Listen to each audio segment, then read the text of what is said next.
नमस्कार, मैं हूं अरुण तोमर। आप देख रहे हैं स्वराज एक्सप्रेस। लोकसभा चुनाव चल रहा है, इसी बीच कांग्रेस नेताओं का बीजेपी में पलायन भी लगातार सामने आ रहा है। आए दिन कोई नेता बीजेपी की सदस्यता ले रहा है, जो कि कांग्रेस के लिए किसी बड़ी मुश्किल से कम नहीं है। ऐसे में सवाल ये कि आखिर कांग्रेस आलाकमान कांग्रेस को हुई इस डैमेज को कैसे कंट्रोल कर पाएगा, ये बड़ा सवाल है। आज चर्चा इसी मुद्दे को लेकर चर्चा को विस्तार दें, उससे पहले देख लेते हैं एक रिपोर्ट। चुनाव के साथ साथ कांग्रेस से भाजपा में बड़े नेताओं के आने की बयान चल रही है। हर दूसरे तीसरे दिन कांग्रेस का कोई बड़ा नेता भाजपा में शामिल हो रहा है। भाजपा होने के बाद पार्टी ने भले ही इन्हें कोई लक्ष्य नहीं दिया है, लेकिन अपने बेहतर भविष्य के लिए उनके सामने बड़ा काम लोकसभा चुनाव में अपने अपने क्षेत्र में भाजपा प्रत्याशी के पक्ष में मतदान करने का रहेगा। दल बदल करने वाले यही नेता पिछले लोकसभा चुनाव में कांग्रेस प्रत्याशियों को जिताने के लिए दिन रात एक कर रहे थे, अब हारने के लिए करेंगे। हाल ही में कांग्रेस छोड़कर भाजपा में आए पूर्व केंद्रीय मंत्री सुरेश पचौरी को तो भाजपा ने स्टार प्रचारक भी बना दिया है। उनके अलावा पूर्व सांसद गजेंद्र सिंह राजू खेड़ी, इंदौर के कांग्रेस नेता पंकज संघवी, कई पूर्व विधायक और कांग्रेस संगठन में काम कर चुके पदाधिकारी भाजपा में शामिल हो चुके हैं।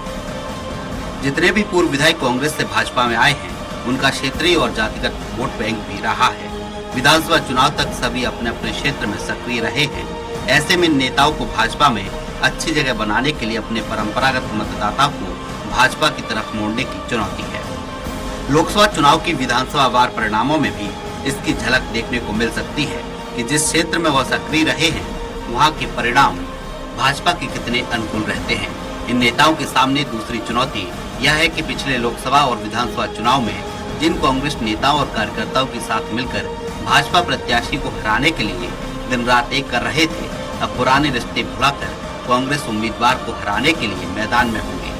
वहीं कांग्रेस के लिए किसी बड़ी चुनौती से कम नहीं है।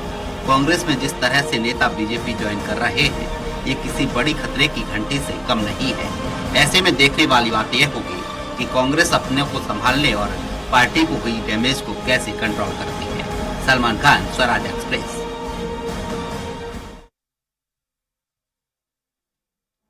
हमारी इस बिग डिबेट में ज्यादा चर्चा के लिए मौजूद हैं बीजेपी प्रवक्ता डॉक्टर दुर्गेश केसवानी, कांग्रेस प्रवक्ता अमित शर्मा, वरिष्ठ पत्रकार अवधेश भार्गव। आप तीनों का ही स्वराज एक्सप्रेस में स्वागत है। पहला सवाल डॉक्टर दुर्गेश केसवानी जी से कर लेते हैं। दुर्गेश केसवानी जी, विपक्षी पार्टियों के नेताओं को बीजेपी लगातार अपने ज्वाइन करा रही है, क्या लॉलीपॉप दे रही है बीजेपी ने?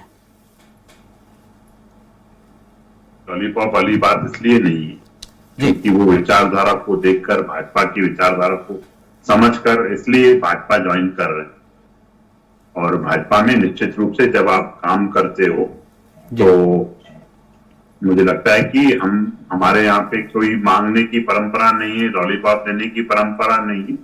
कार्यकर्ता भाव से आप काम करते रहिए। संगठन सबकी चिंता करता है, आपकी चिंता भी करेगा। आज मुझ जैसे छोटे कार्यकर्ता को अगर आपके समक्ष बिठाकर पार्टी की रीति रखने का दायित्व दिया है, तो मैं अपने कार्य का निर्माण कर रहा हूं। ऐसे ही जो 17,000 से ज्यादा लोग भाजपा में शामिल हो चुके हैं, निश्चित रूप से वो कार्यकर्ता के भाव से काम करेंगे। और जो कार्यकर्ता शामिल हो रहे हैं वो, और जो बूथ पर बैठा कार्यकर्ता है और माननीय प्रधानमंत्री तक, सभी कार्यकर्ता के भाव से काम करते हैं, देश के हित के काम करते हैं, देश के विकास का काम करते हैं। और निश्चित ही जब उनको, लेकिन विपक्षी पार्टियां तो ये कह रही है, ये आपकी जो मंशा उसके अनुसार नहीं जा रही, ईडी के दबाव में जा रहे हैं, कार्रवाई के डर से जा रहे हैं, क्योंकि जो नहीं जाता उस पर आप कार्रवाई करवा देते हैं। देखिए अरुण जी, ये तो आप भी मानते हैं कि कांग्रेस जब हारती है तो ईवीएम पर ठीकरा फोड़ती है, कहीं भी कार्रवाई होती है तो ईडी और सीबीआई की बात करती है। क्या ये गलत है? क्या देश ने देखा ना कि इनके जो धीरज साहू थे सांसद, इतना पैसा मिला, अकूट संपत्ति मिली कि मशीनें तक थक गई। तो क्या वहां पे छापा मारना गलत था क्या? जहां पर भी छापे पड़ते हैं, ईडी सीबीआई सब इंटेलिजेंस के आधार पर काम करती है, इनपुट्स के आधार पर काम करती है। तो कांग्रेस तो क्या है, राहुल गांधी की पार्टी है, मुंह की जमा खर्ची पूरी करती है। लेकिन शक इसीलिए पैदा होता है दुर्गेश केसवानी जी कि जब से बीजेपी की सरकार आई है, लगातार विपक्षी नेताओं के छापे पड़ रहे हैं। अगर इसका रेशियो निकाला जाए तो रेशियो भी 95% प्लस जाएगा। देखिए अरुण जी, आप जो बात बोल रहे हैं वो हो सकता है कि उस रेशियो की जो आप बात कर रहे हैं, पर उस रेशियो के आधार पर ही आप देखिए ना, क्या उनके यहाँ अकूट संपत्ति नहीं मिल रही है? क्या उनकी इन्वॉल्वमेंट नहीं मिल रही है? क्या किसी के दबाव में कोई भी जो एजेंसियां हैं वो निष्पक्ष हैं, किसी के दबाव में काम नहीं करती है। अगर आपके यहाँ जो चीजें मिल रही हैं, आपके यहाँ जो कूट संपत्ति मिल रही है, भ्रष्टाचार से कमाई अर्जित की हुई चीजें मिल रही हैं, तो कानून किसी को नहीं छोड़ता है। कानून से बढ़कर इस देश में कोई भी नहीं है। कानूनन अगर आप सब काम करोगे तो बचे रहोगे, अगर कानून से हटकर अगर आप भ्रष्टाचार में लिप्त रहोगे, अकूट संपत्ति के, धन संपत्ति के मालिक बनोगे, तो मुझे लगता है कि उसकी कोई भी बचा नहीं सकता है। लेकिन सवाल ये है कि ये कार्रवाई जो होती है चुनाव से पहले क्यों होती है? चुनाव से पहले जैसे चुनाव नजदीक आते हैं कार्रवाई शुरू हो जाती है, बीच में भी ये कार्रवाई होनी चाहिए। देखिए, ये सिर्फ एक कोइंसिडेंस हो सकता है जी। सतत कार्रवाइयां करती हैं जांच एजेंसियां, और इस समय तो आचार संहिता चल रही है। कोई भी एजेंसी किसी के इन्फ्लुएंस में काम नहीं करेगी, और ना ही पहले करती है। पर ये एक वहम बनाने का काम हमारे विपक्ष ने किया है, क्योंकि उनके समय पे वो इस चीज का उसका बेनिफिट लेते रहे होंगे, इसलिए वो इस तरह के आरोप लगाने का काम कर रहे हैं। पर हमारी जो जानकारी है उसमें सतत स्पष्ट है कि इनपुट्स के आधार पर, एविडेंस के आधार पर काम करती है। लेकिन विपक्ष तो यही कहता है, दुर्गेश केसवानी जी, विपक्ष यही कहता है ईडी, सीबीआई, ईडी जितने भी संस्था हैं सब बीजेपी के कहने पर काम कर रहे हैं। देखिए, मुझे लगता है उनके कहने से, मुंह की जमा खर्ची करने से कुछ भी नहीं जाता है, क्योंकि वो राहुल गांधी की पार्टी के नेता हैं। वो मुंह की जमा खर्ची करेंगे, वो सब बातें बताएंगे, और उन बातों का कोई आधार नहीं, कोई साक्ष्य हो उसको प्रूफ लेके आइए आप, कोई तथ्य हो, कोई एविडेंस हो, कोई प्रूफ हो, उसको समकक्ष लाइए। मीडिया एक्सप्रेस दे रही है कांग्रेस को, अदालतें सुनती हैं, सब चीजें सुनती हैं। आप कहीं तो जाइए। सिर्फ मुंह की जमा खर्ची करके आरोप लगाने से मैं भी अच्छा नहीं मानता और जनता भी अच्छा नहीं मानती। कांग्रेस इस बार एक नया नारा दे रही है, इस नारे का नाम दिया उनने चंदा जमाऊंगा, धंधा कराऊंगा, सबको खिलाऊंगा। कितना फिट ये नारा बीजेपी पे हो रहा है? देखिए अरुण जी, कांग्रेस ये नारे बनाने में लगी हुई है, कांग्रेस आरोप लगाने में लगी हुई है, कांग्रेस आलोचना करने में लगी हुई है। पर मुझे लगता है कि कांग्रेस को अपनी आत्ममंथन करना चाहिए, आत्मचिंतन करना चाहिए। उनको समीक्षा करनी चाहिए कि क्यों देश की जनता, क्योंकि देश की सबसे पुरानी पार्टी है कांग्रेस अरुण जी, आज उस पार्टी का यह हाल होगा कि ये हर आदमी उसको एक डूबता हुआ जहाज समझ रहा है, हर आदमी कांग्रेस को छोड़ता जा रहा है। तो मुझे लगता है कि उनको दौर से गुजरना चाहिए, आत्ममंथन करना चाहिए, आत्मचिंतन करना चाहिए कांग्रेस। दुर्गेश केसवानी, शक तो इसीलिए पैदा होता है कि पहले आपने कहा कि 200 पार, तो 200 प्लस सीटें आ गई, फिर कहा 300 पार, 300 प्लस, अब की बार 400 पार कह रहे हैं। देखिए, इसका आधार यह है अरुण जी कि हम सतत जनता के साथ रहते हैं। हम माननीय मोदी जी के मूल मंत्र सबका साथ, सबका विकास और सबके विश्वास को लेकर काम करते हैं। और जब आप जनता की सेवा करते हो, जनता का आशीर्वाद देते हो, जनता आपको प्यार देती है, दुलार देती है, लाड़ करती है। यही कारण है कि जब हम मध्य प्रदेश में 2003 में चुन के आए थे, तब से सतत 21 सालों से जनता हमको आशीर्वाद दे रही है। और 19 में तो मध्य प्रदेश की जनता ने 29 में से 28 सीटें हमारी झोली में डाली, और निश्चित रूप से हम इस बार 29 की 29 सीटें मध्य प्रदेश से जीतने वाले। इसीलिए हमारा जो माननीय मोदी जी ने कहा है अब की बार 400 पार, तो हम उस आंकड़े को भी छू के आएंगे। हमने प्रदेश की जनता के लिए काम किया है, प्रदेश की जनता के लिए हमने काम किया है। हमारी डबल इंजन की सरकार है देश में, डबल इंजन की सरकार, केंद्र की जन कल्याण की योजना है। अगर आज एक देश के प्रधानमंत्री ने यह सोचने का काम किया कि महिलाओं की आंखों से आंसू दूर करना है, तो 11 करोड़ से ज्यादा उज्ज्वला कनेक्शन देने का काम हमारे माननीय प्रधानमंत्री जी ने किया। आज देश में पक्की छत नहीं थी, लोगों के पास पक्के घर नहीं थे, 15 करोड़ के लगभग अगर मकान देने का काम किया है तो हमारे प्रधानमंत्री जी ने किया है।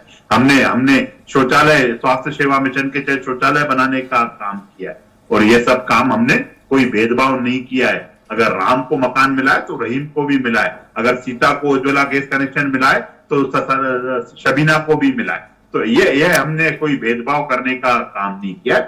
हमने रोड इंफ्रास्ट्रक्चर बनाने का काम किया, हमने देश में कॉलेजेस देने का काम किया। लेकिन दुर्गेश केसवानी जी, आपने सब कुछ किया है, लेकिन बेरोजगारों को रोजगार और किसानों की आय दोगुनी, ये काम कब होगा? देखिए अरुण जी, हमने आप बोल रहे हैं बेरोजगार की बात, निश्चित रूप से कांग्रेस के समय बेरोजगारी हुआ करती, इनके समय पे स्टार्टअप्स कितने थे देश में, 250 से ज्यादा स्टार्टअप टोटल थे उनके समय पे। आज लाखों की संख्या में देश में स्टार्टअप्स हैं जो जॉब सीकर से आज जॉब गिवर्स बन के सामने आ गए।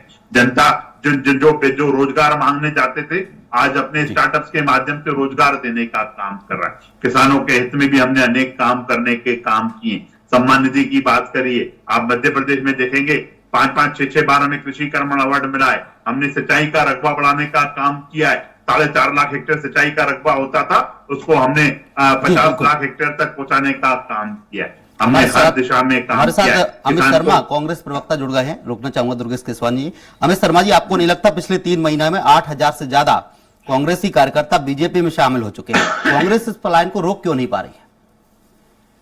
देखिए, मैं थोड़ा सा इसका जवाब देने से पहले आपको 2023 में ले जाना चाहता हूं। जब 2023 का चुनाव था, अभी तो फिर भी 3-4 महीने हो गए, वहां पर लास्ट के 1 महीने के अंदर ही करीब 6,000 से ऊपर के कार्यकर्ता भारतीय जनता पार्टी छोड़कर, ना कि कार्यकर्ता बल्कि भारतीय जनता पार्टी को जिन्होंने नींव के तौर पर खड़ा करने का काम किया, चाहे वो होशंगाबाद के पूर्व सांसद हो और चाहे वो रघुवंशी जी गुना से एमएलए हो, चाहे वो पूर्व में सरताज सिंह सांसद हो, तमाम ऐसे बड़ी फेरिट लिस्ट है।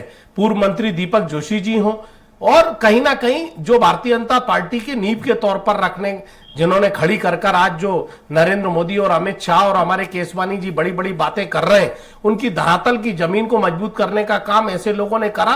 जब उन लोगों ने भारतीय जनता पार्टी छोड़ दी, क्या हालत है अडवाणी जी की, क्या हालत है मुरली मनोहर जोशी जी की, तो उदाहरण मेरे पास तमाम है।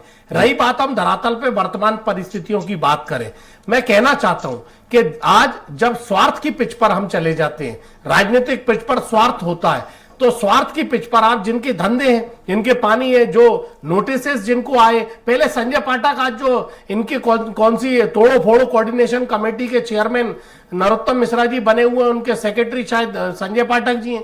संजय पाठक जी बेचारे इतने ही बड़े बलशाली होते, वो सबको ज्वाइन करा रहे होते तो वो खुद ही मंत्री बन जाते, वो बार बार डील करके मंत्री नहीं बन पाते। तो मैं कहना चाहता हूं कि ये तो तोड़फोड़ की राजनीति में माहिर है। भारतीय जनता पार्टी ने, ये तो कार्यकर्ताओं की तोड़फोड़ हो रही है, सरकारों की भी तोड़फोड़, मध्य प्रदेश उसका गवाह है, कर्नाटक उसका गवाह है, गोवा उसका गवाह है। 544 विधायक इस 9 वर्षों में मोदी के शासन काल में भारतीय जनता पार्टी ने, लेकिन अमित शर्मा जी, आपको अपने कार्यकर्ताओं को, अपने नेता को इतना मजबूत रखना चाहिए, कोई भी प्रलोभन दे, कोई भी लालच दे, पार्टी छोड़कर ना जाए।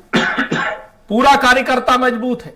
जीतू पटवारी जी ने पिछले 3 माह के अंदर, 2 माह के अंदर लगातार बूथ के कार्यकर्ता से चर्चा करी है, वहां के जिले प्रभारियों से बातचीत हो रही है, जिला कांग्रेस कमेटियों से बातचीत हो रही है। हाँ, अब भारतीय जनता पार्टी के साथ अवैध धंधे चलेंगे और वो तो दबाव डालेंगे। दबाव के आधार पर जिस तरीके की राजनीति और भी उन छोड़कर भारतीय जनता पार्टी कर रही है, यह भारतीय जनता पार्टी का चाल चरित्र चेहरा है।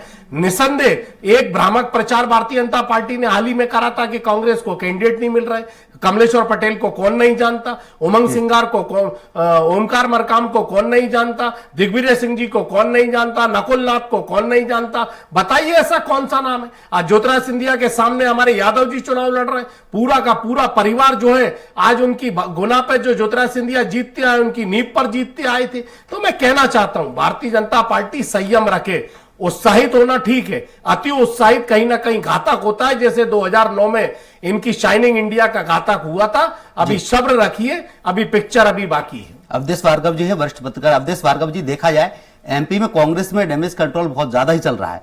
जो कांग्रेस के नेता है लगातार बीजेपी में शामिल होते जा रहे हैं, लेकिन कहीं ना कहीं इसका नुकसान बीजेपी को हो सकता है या ज्यादा नुकसान कांग्रेस को ही है? अवधेश भार्गव जी मुझसे पूछ रहे हैं जी। देखिए, अभी मैं दुर्गेश केसवानी जी को सुन रहा था। केसवानी जी बहुत बखान कर रहे थे भाजपा के शासन का। मैं केसवानी जी से एक लाइन में एक सवाल से जानना चाहता हूं जनता की तरफ से कि जैसे आपने न्यू ज्वाइनिंग कमेटी बनाई है और उसका चेयरमैन बनाया है, तो आपके यहां भाजपा में ओल्ड भाजपा और न्यू भाजपा कब बन रही है? ये बहुत जिज्ञासा है जानने की, क्योंकि पुराना कार्यकर्ता जो वो तो आज बहुत परेशान है।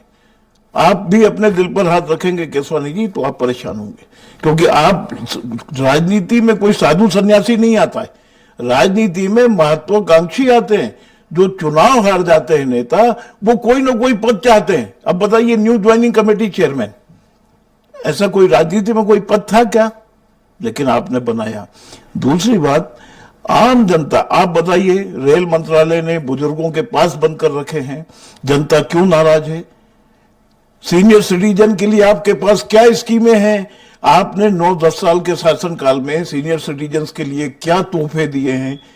आपने जो आम रेलवे में आपने इकोनॉमी से एक और बना दिया है, जिसमें आपने तीसरी सीट लगा दी है साइड में।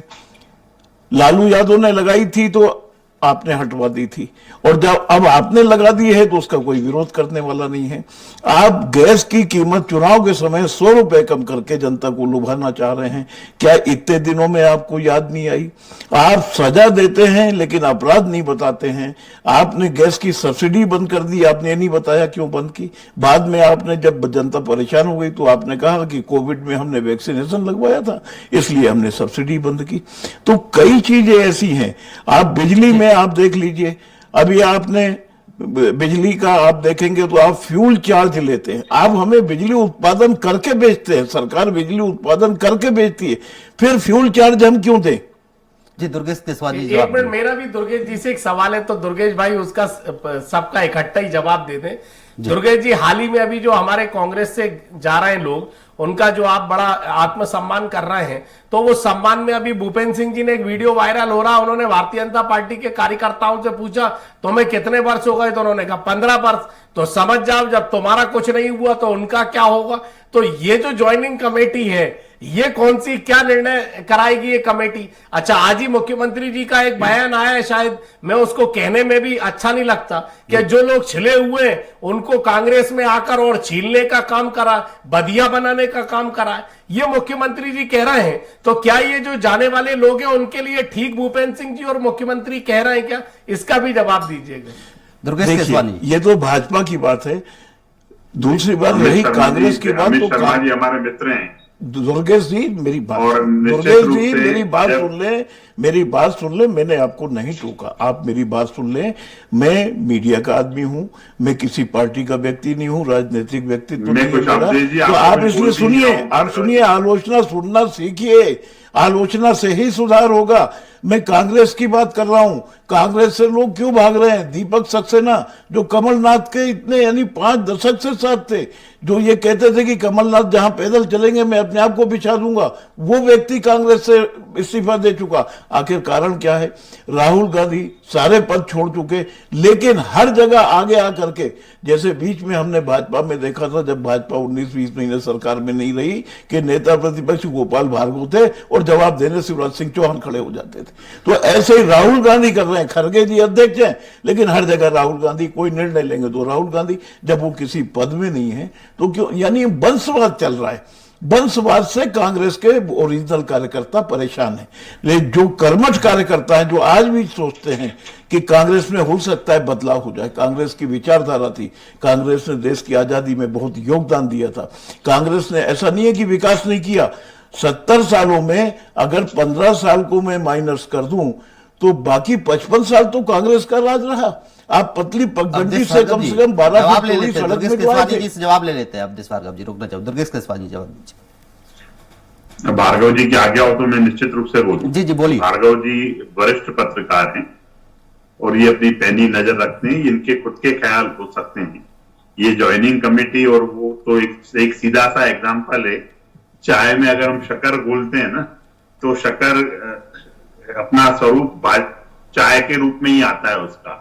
तो वो जो आज हमारे न्यू ज्वाइनिंग कमेटी में जो लोग आ रहे हैं, वो चाय के कप में जब शक्कर घोली जाती है, उस तरह से वो घुल मिल जाते हैं। निश्चित रूप से भार्गव जी चिंता कर रहे हैं, पत्रकार चिंता कर रहे हैं, तो ये उनको करना भी चाहिए समय समय पर। उन चीजों को बात भी उनसे हम लोग भी निश्चित रूप से कुछ समझते हैं।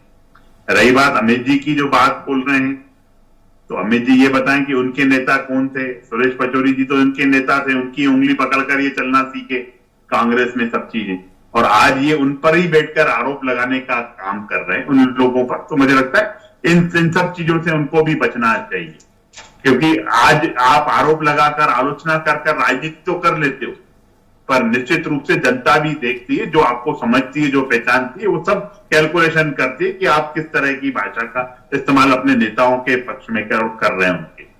रही बात जो ये चाह रहे हैं कि न्यू जो वीडियोस की बात कर रहे हैं जी तो हमारे यहाँ पे कभी भी जो भी कार्यकर्ता ज्वाइन कर रहा है वो भाजपा की विचारधारा को समझकर उसको अंगीकार कर रहा है, और जब वो भाजपा की विचारधारा को समझता है ना अरुण जी, तो वो यह भी समझता है कि भाजपा में कोई पद मांगे नहीं जाते हैं, किसी को पद किसी के बोलने पर दिए नहीं जाते हैं। संगठन चिंता करता है प्रत्येक कार्यकर्ता की, और जो बूथ पर बैठा हुआ कार्यकर्ता है प्रधानमंत्री तक किस कार्यकर्ता को क्या जवाबदारी देना ये संगठन तय करता है, और संगठन निश्चित रूप से अपना काम करेगा। आप लोग क्यों विचलित हो रहे हैं? आप तो अपनी आत्मचिंतन करिए कि ऐसा क्या हो गया कि 17,000 से ज्यादा लोग छोड़कर कांग्रेस जा रहे हैं। उस जहाज पर कोई सवारी नहीं करना चाहता है, उस जहाज में क्यों ऐसा छेद हो गया है जिसकी वजह से हर आदमी निकलना चाहता है। तो उसकी चिंता करिए, उसकी आत्मचिंतन में करिए, आपको वो सब चीजें ठीक करेगा। वरना आपको ऐसा नहीं हो कि कुछ समय बाद आप ही हमारी तरफ से यहाँ पे पक्ष रखते हुए देकर नजर आए। अवधेश भार्गव जी हैं, वरिष्ठ पत्रकार। अवधेश भार्गव जी, सवाल एक बार मेरे मित्र का जवाब देना। अवधेश शर्मा जी, अभी नंबर आएगा, बोलिए, आपका भी नंबर आएगा। अवधेश भार्गव जी से सवाल कर लेते हैं। अवधेश भार्गव जी, जो नेता कांग्रेस छोड़कर बीजेपी में जा रहे हैं, क्या लगता है ये नेता बीजेपी में जाकर वहां भी बगावत कर सकते हैं? अवधेश भार्गव जी। हाँ, देखिए, जो नेता आज कांग्रेस छोड़ के बीजेपी में जा रहे हैं, मैं केसवानी जी को भी एक छोटा सा आईना दिखाना चाहता हूं और अमित जी को भी आईना दिखाना चाहता हूं। स्वागत है, स्वागत। संजय पाठक जी उदाहरण है।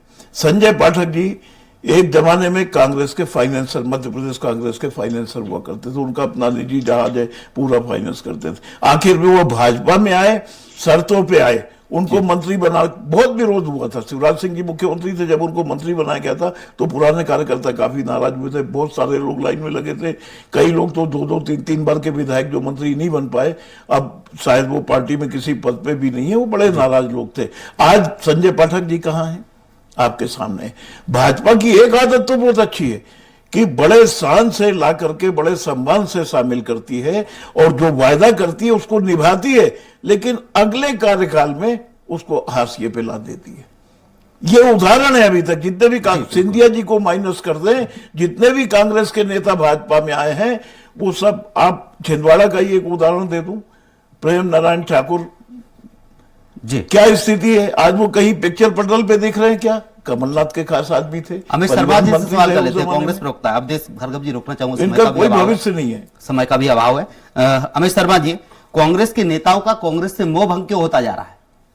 देखिए, मैंने पहले ही पूर्व में भी बताया कि जब कोई ये कहता है कि 50 साल कांग्रेस की राजनीति में रहे, 60 साल कांग्रेस के साथ रहे, राज्यसभा बनाया, लोकसभा बनाया, मंत्री बनाया, विधायक बनाया, सांसद बनाया, कोई तमाम जितने लोग जा रहे हैं, मैं उनकी बात करता हूं। पार्टी क्या देती है? पार्टी एक नीचे से कार्यकर्ता को शीर्ष नेतृत्व तक पहुंचाने का काम करती है, और जिस तरीके से उस भावना में अगर स्वार्थ आ जाता है तो स्वार्थ में हमें उस पर कहीं ना कहीं कोई आदमी निर्णय ले लेता है। जैसे मेरे दुर्गेश केशवानी जी ने कहा, मैंने तो नहीं पूछा कि मुरली मनोहर जोशी जी ने क्या बात कही थी जब आपके खिलाफ उनके बेटे चुनाव लड़े थे। वो स्वयं निर्णय भारतीय जनता पार्टी को उन्होंने खून पसीने से सींचा था। निसंदेह पचौरी जी और तमाम जितने कांग्रेस के नेता, एक एक कांग्रेस का कार्यकर्ता जाता है, निसंदेह दुख होता है। लेकिन मेरी मां पार्टी है, पार्टी मेरे लिए सर्वोपरि है, व्यक्ति मेरे लिए सर्वोपरि नहीं है। मैं समझता हूं कि शायद एक मान सम्मान एक अलग चीज है, लेकिन पार्टी के प्रति वफादारी भी एक कार्यकर्ता की निष्ठा का बहुत बड़ा सबूत होता है। अमित शर्मा जी, जिस तरीके से बीजेपी ने अपने संगठन को मजबूत किया है,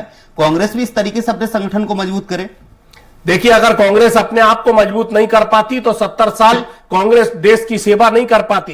कांग्रेस मजबूत नहीं कर पाती तो ये कहते थे कि 2018 में हम 200 पार जाएंगे, ये नैरेटिव सेट कर रहे थे। 2018 में कांग्रेस की सरकार आ गई, हमें लगता था 2023 में हमारी सरकार आ रही है। इनके वरिष्ठ नेता खुद, इनके इंटेलिजेंस कहती थी कि ये 100 के अंदर होंगे, ये 163 होगा, इन्हें खुद पता नहीं चला। अब ये नैरेटिव सेट कर रहे हैं कि हम 400 पार जाएंगे। अरे 400 पार कहां से जाओगे? दिल्ली में आप हो नहीं, कर्नाटक में आप हो नहीं, तमिलनाडु में हो नहीं, तेलंगाना में आप हो नहीं, पंजाब में आप हो नहीं, पश्चिम बंगाल में आप हो नहीं। सारी धार्मिक पिच पर गेंद फेंककर ये 400 पार जाना चाहते हैं। मैं समझता हूं कि इशारा कर रहे हैं कि अब की बारी आ गए तो पेट्रोल होगा 400 पार, डीजल होगा 400 पार, दाल होगी 400 पार। ये सब महंगाई के उधर दर्शा रहे, जनता को गुमराह करने का काम कर रहे हैं, और बेरोजगार हर जिले में होगा 4000 पार।